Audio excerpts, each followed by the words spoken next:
അതെ, അദ്ദേഹത്തിന്റെ മുന്നേ ഉള്ള സിനിമകളൊക്കെ നോക്കിയാലും ഒരുപാട് ഫൈറ്റ് സീനൊക്കെ ഉണ്ട്. പക്ഷെ ഒരു അതെ. കളരി എന്ന് പറയുന്ന ഒരു കാര്യം കൂടി പെട്ടെന്ന് ക്യാപ്ചർ ചെയ്തെന്ന് പറയുന്നത് അദ്ദേഹത്തിന്റെ ഒരു ആ ഒരു ഇല്ല, ക്യാപ്ചർ ചെയ്യാനുള്ള ഒരു എബിലിറ്റി ആ, തന്നെയാണ്. ഇതിനു മുമ്പ് ഒരുപാട് കളരിയുടെ പിക്ചറുകൾ ചെയ്തിട്ടുണ്ടല്ലോ. അപ്പൊ അതിന്റെ ഫൈറ്റ് മാസ്റ്റർ ഉം, ഒക്കെ ഈ കളരിയായിട്ട് റിലേറ്റഡ് ഉം, ആയിട്ടുള്ള ആൾക്കാരാണ്. അപ്പൊ ഉം. അതുകൊണ്ട് എനിക്ക് കുറച്ച് എളുപ്പമായിരുന്നു. കാരണം നമ്മള് ഓക്കെ. അദ്ദേഹത്തിന് ഒരു സംഭവം കാണിച്ചു കൊടുത്തു കഴിഞ്ഞാൽ അത് നമ്മൾ കാണിക്കുന്നതിനേക്കാളും ബെറ്റർ ആയിട്ട് അദ്ദേഹത്തിന് ചെയ്യാൻ പറ്റുന്നുണ്ട്. ഉം, ഉം, ഒരു ഉം. ക്ലോത്തിലേക്കുള്ള ഫസ്റ്റ് ഫൈറ്റ് സീനില്ലേ, അതെ. അതുപോലും അനായാസമാണ് പുള്ളിയൊക്കെ ചെയ്തത്. ഞാൻ ഒക്കെ നമ്മൾ 2 ദിവസം എടുത്തിട്ടാണ് അത് കൊറിയോഗ്രാഫി ചെയ്ത് എടുത്തത്.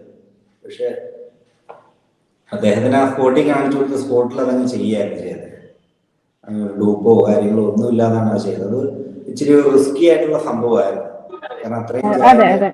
കയ്യിലും കാലിലും ഒക്കെ കെട്ടി മുഖത്തൂടെ മറിഞ്ഞു വന്ന് നിൽക്കുക എന്നുള്ളത് ഇതാണ്.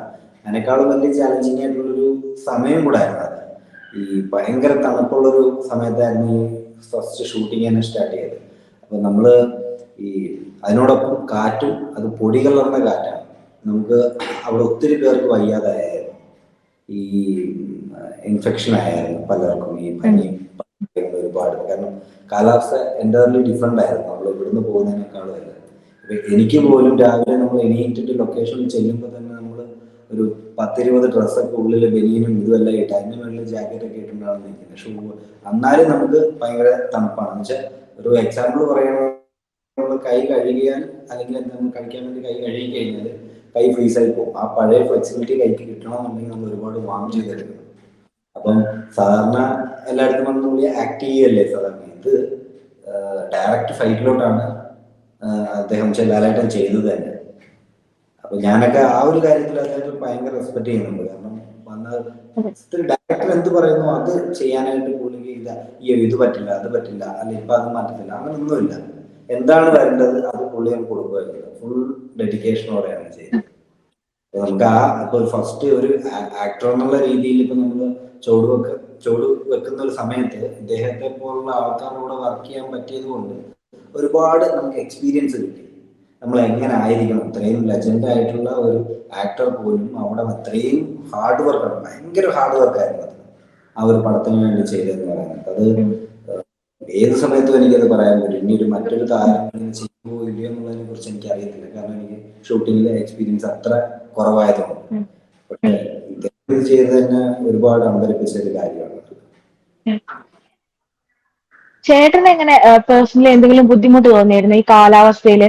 ഇപ്പം നമ്മള് ഇവിടെ കേരളത്തിലൊരു കാലാവസ്ഥയിലാണ് നമ്മള് കളരി കാര്യങ്ങളൊക്കെ ചെയ്തിട്ടുള്ളത്. പക്ഷെ അവിടെ പോയിട്ട് ഒരു ലൊക്കേഷനിൽ പോയിട്ട് ഈ കളരി ചെയ്യാന്ന് പറഞ്ഞപ്പോ അതൊരു എന്തെങ്കിലും രീതിയിൽ ഒരു ബുദ്ധിമുട്ട് ഫീൽ ചെയ്തായിരുന്നു?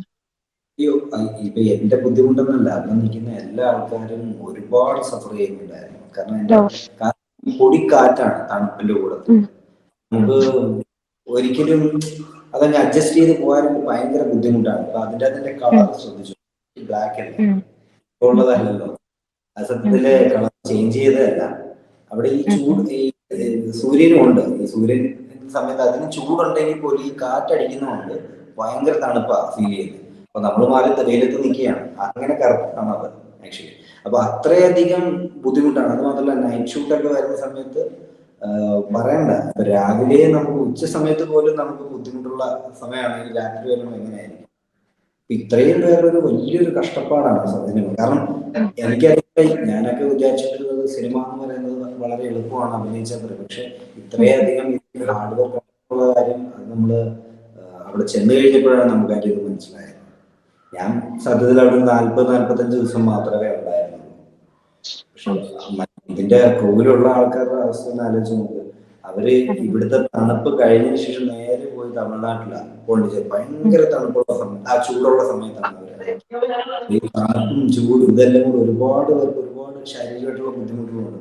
പക്ഷെ അതെല്ലാം അവർ ഓവർകം ചെയ്തൊരു സിനിമയാക്കി ഇറക്കി കഴിഞ്ഞപ്പോഴാണ് നമുക്ക് ആ സിനിമയിൽ കാണുമ്പോൾ നമുക്ക് അത്ര വലിയ ഇത് ഫീൽ ചെയ്യത്തില്ല. അവരുടെ അതിന് എത്ര പേര്, ഒരു 600 പേരെന്നൊക്കെ പറയാൻ നേരത്തെ അനുസരിക്കും, ഒരു ദിവസം 600 പേരൊക്കെ അല്ലെങ്കിൽ 500 പേരിൽ പ്ലസ് ആൾക്കാർ ഈ ഒരൊറ്റ ഇതിന് സിനിമയ്ക്ക് വേണ്ടിയിട്ട് കഷ്ടപ്പെട്ടിട്ടാണ് ആ റിസൾട്ട് അവർ കൊണ്ടുവന്നത്. അപ്പൊ ഈ ഇതിൽ നമ്മൾ പാർട്ടിസിപ്പേറ്റ് ചെയ്തുകൊണ്ട് തന്നെ നമുക്ക് കൃത്യമായിട്ട് അറിയാൻ പറ്റും അതിൽ എന്തുമാത്രം. ഇപ്പൊ ലിജു ചേട്ടനായാലൊക്കെ ഒന്നിലൊരു കോംപ്രമൈസ് ഇല്ലാതാണ് എല്ലാ കാര്യവും. ഇപ്പം ഇതിൽ വന്നു കഴിഞ്ഞാൽ ഇത് ചെയ്യുക, ആക്ട് ചെയ്യുക, ഇത് ചെയ്യുക, കളി ചിരിയൊക്കെ പിന്നുള്ള കാര്യം. അത് പുള്ളി അത്ര ഡെഡിക്കേഷൻ ആവില്ല. നമുക്ക് ഒരുപാട് കാര്യങ്ങൾ കണ്ടു പഠിക്കേണ്ടതാണ്. അപ്പൊ എനിക്ക് തോന്നുന്നത് ഞാൻ ഒരു 10 വർഷം ട്രാവൽ ചെയ്താലേ ചിലപ്പോൾ ഇങ്ങനൊരു ചാൻസ് എനിക്ക്, അല്ല ഇത്രയും എക്സ്പീരിയൻസ് ഈ ഒരു ഷോർട്ട് ടൈമിൽ കിട്ടിയതിൽ വളരെയധികം സന്തോഷമുണ്ട്. ചേട്ടൻ എങ്ങനെയാണ് ഈ ഒരു കളരി എന്ന് പറയുന്ന ഒരു പാഷനായിട്ട് വന്നത്? പാഷൻ എന്ന് വെച്ചാൽ നമുക്കൊരു ഇഷ്ടം തോന്നി തുടങ്ങിയെന്ന് വെച്ചാൽ എൻ്റെ അപ്പൂപ്പൻ എക്സാമിയാണ്.